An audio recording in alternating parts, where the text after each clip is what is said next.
जी, तो हम बात कर रहे थे टर्म लाइफ इंश्योरेंस की। उसके बाद yearly renewable term insurance is issued for a 1 year period. Normally अब टर्म इंश्योरेंस के भी ऑप्शंस अवेलेबल हैं। जो ईयरली रिन्यूएबल होती है तो वो इनिशियली जो इशू होती है फॉर 1 ईयर पीरियड होती है। Term insurance can also be issued for 5 years और मोर। फिर टर्म इंश्योरेंस में ये भी ऑप्शन है कि 5 ईयर्स और मोर के लिए अचीव हो जाए। और ऐसी भी टर्म इंश्योरेंस होती है जो एट द एज ऑफ 65 तक के लिए पॉलिसी बेसिकली प्रोवाइड की जाती है। और 65 यहाँ पे इसलिए हाईलाइटेड है या अंडरलाइंड है क्योंकि यूएस के अंदर जो रिटायरमेंट एज है वो 65 है। और आपकी book US based examples quote करेगी, यूएस की इकोनॉमी पे बेस कर रही है ये book. Under a decreasing term insurance policy the face value gradually declines each year. अच्छा, अब जो पॉलिसी की वैल्यू है ना टर्म इंश्योरेंस में, वो ईच ईयर डिक्लाइन होती है। और इसकी भी लॉजिकल जस्टिफिकेशन है। और वो ये है कि जैसे हमने ह्यूमन लाइफ कोई भी मेथड उठा लें, ह्यूमन लाइफ वैल्यू मेथड की बात कर लेते हैं, ह्यूमन लाइफ वैल्यू अप्रोच की, कि क्या था कि it is the present value of the future earnings of an individual. जिस जिस तरह उसकी एज ज्यादा होती जाएगी तो फ्यूचर अर्निंग बेसिकली कम होती चली जाएगी, क्योंकि आप नंबर ऑफ ईयर्स कम हो रहे हैं कैलकुलेशन में। तो जब उसके अर्निंग्स के ईयर कम हो रहे हैं तो डेफिनेटली उसकी प्रेजेंट वैल्यू भी कम होगी। तो जिस जिस तरह किसी भी इंडिविजुअल की एज बढ़ती जाएगी, उसकी जो टर्म इंश्योरेंस की अमाउंट है, अगर प्रीमियम कांस्टेंट है तो वो रिड्यूस होती चली जाएगी। या कॉन्ट्रेरिली, अगर उसकी एज बढ़ती जाएगी तो दूसरा तरीका क्या है कि उसका प्रीमियम इंक्रीज होता जाएगा। तो अगर प्रीमियम कांस्टेंट है तो लाइफ इंश्योरेंस की वैल्यू फॉल करेगी। अगर लाइफ इंश्योरेंस की वैल्यू कांस्टेंट है तो प्रीमियम की अमाउंट बढ़ेगी, क्योंकि अब ज्यादा बेसिकली लाइफ एक्सपेक्टेंसी की बेसिस पे प्रीमियम का वैल्यू हायर होगी अगर उसकी लाइफ इंश्योरेंस की वैल्यू कांस्टेंट है। Under a re-entry term insurance policy, renewal premiums are based on select lower mortality rates if the insured can periodically demonstrate acceptability evidence of acceptable evidence of insurability. अच्छा, अब कुछ policy होती है जिसके अंदर re entry term insurance की policy आ जाती है, यानी कि पॉलिसी आप रीन्यू करा सकते हैं। उस केस में प्रीमियम इंक्रीज नहीं होता अगर अगर हेल्थ सर्टिफिकेट कोई प्रोवाइड कर दिया जाए, रेगुलर हेल्थ के चेकअप्स हो और ये जस्टिफाई कर दिया जाए कि हेल्थ जो है अप टू द मार्क है, तो उस केस में इंश्योरेंस कंपनी में भी उसके रिड्यूस प्रीमियम या ओल्ड प्रीमियम की बेसिस पे ही उसकी पॉलिसी रिन्यू कर दे। Return of premiums term insurance is a product that returns the premium at the end of the term period provided the insurance is still in force. Returns of premium term insurance is a product that returns the premium at the end of the term period provided that the insurance is still in force. ये एक ऐसी insurance होती है जिसके अंदर premiums जो है at the end of term वापस मिल जाते हैं। नॉर्मली ये वाली इंश्योरेंस इतनी कॉमन नहीं है, लेकिन क्योंकि उसके ऊपर जो इंटरेस्ट होता है वो इंश्योरेंस कंपनी ऑलरेडी अर्न कर चुकी होती है, तो इस तरह की क्लॉज भी हो सकता है अवेलेबल हो। जैसे मैंने आपसे कहा, दो बेसिक एक्सट्रीम के अंदर वेरिएशन पॉसिबल है। और insurance companies definitely range of products offer कर रहे होते हैं जो कि इन दो एक्सट्रीम्स के अंदर ऑफर हो रही होती है। Uses and limitation of term life insurance. Term life insurance is appropriate when the amount of income that can be spent on life insurance is limited, the need for protection is temporary, the insured wants to guarantee future insurability. देखिए, अगर तो सिर्फ और सिर्फ life protection चाहिए तो उस case में उसका प्रीमियम नॉर्मली लो होता है। जो कैश वैल्यू इंश्योरेंस होती है उसका प्रीमियम हाई होता है, क्योंकि वो बेसिकली इन्वेस्टमेंट की फॉर्म है जो रिटर्न दे रही होती है। जो सिर्फ लाइफ इंश्योरेंस, सिर्फ अगर लाइफ इंश्योरेंस का कंपोनेंट होगा उसके अंदर कोई रिटर्न नहीं होगा, यानी कि टेम्परेरी इंश्योरेंस है, एक बार एक्सपायर हो गई तो उसके बाद कोई पैसे इंश्योरेंस कंपनी लायबल नहीं है देने के, तो इसका प्रीमियम लो होगा। तो ऐसी इंश्योरेंस तब कराई जाती है जब प्रीमियम पे करने की जो पॉसिबिलिटीज या आपकी बजट के अंदर पॉसिबिलिटीज हैं वो लिमिटेड होती हैं, जब इंश्योरेंस की ज़रूरत टेम्परेरी होती है या सिर्फ सर्टेन फ्यूचर तक गारंटी चाहिए होती है, तो उस केस में टर्म लाइफ इंश्योरेंस को ऑप्ट किया जाता है।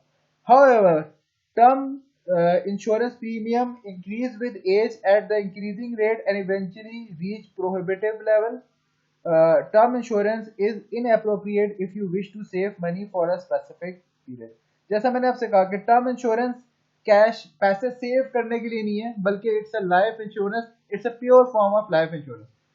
दूसरी जो पहले बात लिखी थी इधर, वो ये लिखी थी कि इंश्योरेंस प्रीमियम इंक्रीज होगा। जैसे मैंने आपसे ये भी पहले कहा कि अगर तो लाइफ इंश्योरेंस की अमाउंट स्टैटिक है तो insurance premium with age increase होगा। क्यों? क्योंकि अब लाइफ एक्सपेक्टेंसी की प्रोबेबिलिटी, लाइफ एक्सपेक्टेंसी कम हो गई है। अगर तो प्रीमियम कांस्टेंट है तो फिर आपकी जो इंश्योरेंस की वैल्यू है वो फॉल करेगी। इन दोनों में से एक चीज तो लाजमी होगी।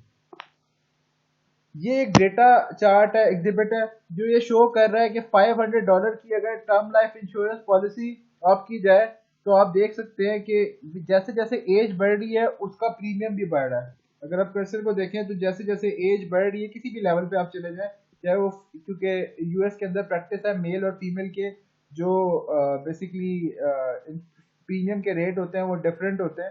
फीमेल्स को थोड़ा सा इसमें प्रेफरेंसेस दी जाती हैं, इसलिए फीमेल्स के जो रेट होंगे वो लोअर होंगे। लेकिन इन बोथ द केसेस जैसे जैसे एज बढ़ रही है प्रीमियम की अमाउंट भी बढ़ रही है, और इस केस में टर्म लाइफ इंश्योरेंस की अमाउंट स्टैटिक है, that is $500,000। Whole life insurance ये एक और टाइप ऑफ इंश्योरेंस है। Whole life insurance is a cash value policy that provides life time protection. The stated amount is paid to the designated beneficiary when the insured dies regardless of when the death occurs. अच्छा, इस case में whole life insurance है। Whole life insurance का क्या मतलब है कि ये बेसिकली है तो कैश वैल्यू पॉलिसी, लेकिन इस केस में कोई इसमें कोई एज लिमिट नहीं है, बल्कि ये होल लाइफ इंश्योरेंस है। इसका मतलब ये है कि जो 65 और 70 की एज लिमिट है वो इसमें प्रोवाइड नहीं की जा रही, उसकी जब भी डेथ होगी उसकी बेसिस पे डिसाइड किया जाएगा, उसकी बेसिस पे उसके डिसीज्ड को जो अमाउंट है वो मिल जाएगी, और इसमें कोई एज लिमिट नहीं है। इसके आगे कुछ इंश्योरेंस की टाइप्स लिखी हुई हैं जो मैंने आपसे कहा इन दो एक्सट्रीम के दरमियान में कहीं फॉल करती होंगी, तो ये आपको बुक में शेयर की हुई है, उसके अंदर आप रीड आउट कर लें। If there is any difficulty you can ask me the queries. नाम इसके लिखे हुए हैं, ऑर्डिनरी लाइफ है, यूनिवर्सल लाइफ है, वेरिएबल यूनिवर्सल लाइफ है, एंडोमेंट इंश्योरेंस है, वेरिएबल लाइफ इंश्योरेंस है। और जैसा मैंने आपसे कहा ये उन्हीं दो एक्सट्रीम के अंदर फॉल करेगी, सिर्फ प्रोपोर्शन चेंज होता चला जाएगा। Ordinary life insurance is a level premium policy that provides lifetime protection. एक जैसे हम डिस्कस करें, premiums are level through the premium paying period. The excess premium paid during the early years are used to supplement the inadequate premiums paid during the later year. The insurance legal reserve is a liability that must be offset by sufficient financial assets. The net amount of risk is the difference between the legal reserve and the face amount of coverage. अच्छा, मैंने बात उधर ही आ जाती है कि ये basically आपकी insurance की जो बेसिक्स है वो वही है, आप उसको जैसे मॉडिफाई कर लें। अब इसमें क्या कहा गया है कि प्रीमियम जो है लेवल रहते हैं। वैसे क्या मैंने आपको बताया कि जिस तरह एज बढ़ेगी तो प्रीमियम बढ़ते जाएंगे, तो अगर प्रीमियम लेवल होंगे तो उसका इंश्योरेंस कंपनी के पास, आप लोग खुद फाइनेंस के एक्सपर्ट्स हैं, तो इंश्योरेंस कंपनीज के पास क्या पॉसिबिलिटीज हैं कि शुरू में जो इतना प्रीमियम चार्ज होना चाहिए उससे ज्यादा चार्ज कर ले, और बाद वाले ईयर में मतलब उसको कम चार्ज करके लेवल कर ले। तो अगर किसी इंश्योरेंस पे प्रीमियम शुरू में बनता है 2000 रुपीज और 60th ईयर पे बन रहा है 5000 रुपीज, तो स्टार्ट से अगर इंश्योरेंस कंपनी 3500 या जो भी एवरेज आउट करके वैल्यू बनती है चार्ज करना शुरू कर दें, तो 3500 rupees for up to the age of 60 वो चार्ज कर सकते हैं। तो इंश्योरेंस की बस सिंपल मॉडिफिकेशन है, इनिशियल ईयर में जितना प्रीमियम एक्चुअली बनता था पिछले केस में, टर्म लाइफ इंश्योरेंस के केस में, उससे ज्यादा चार्ज हो जाएगा, और लेटर ईयर्स में उससे कम चार्ज हो जाएगा। ओवरऑल अगर आपका पीरियड ऑफ इंश्योरेंस देखा जाए तो प्रीमियम का जो लेवल है वो कांस्टेंट हो जाएगा। तो ऐसी इंश्योरेंस पॉलिसी को हम ऑर्डिनरी लाइफ इंश्योरेंस पॉलिसी बोलते हैं। Endowment it is a pure form of cash value policy. इस केस में लाइफ इंश्योरेंस का पोर्शन बहुत लो है, बल्कि ये इन्वेस्टमेंट की तरह है कि जैसे आप हर साल प्रीमियम देते जाएं, वो कम्युलेट होते जाएंगे, री इन्वेस्ट होते जाएंगे, उसमें बोनसेस मिलेंगे और at the time of maturity जो अमाउंट बनती है वो फैमिली को, वो इंडिविजुअल को अगर वो अलाइव है, और अगर डिसीज है तो फिर उसकी फैमिली को मिल जाएंगे।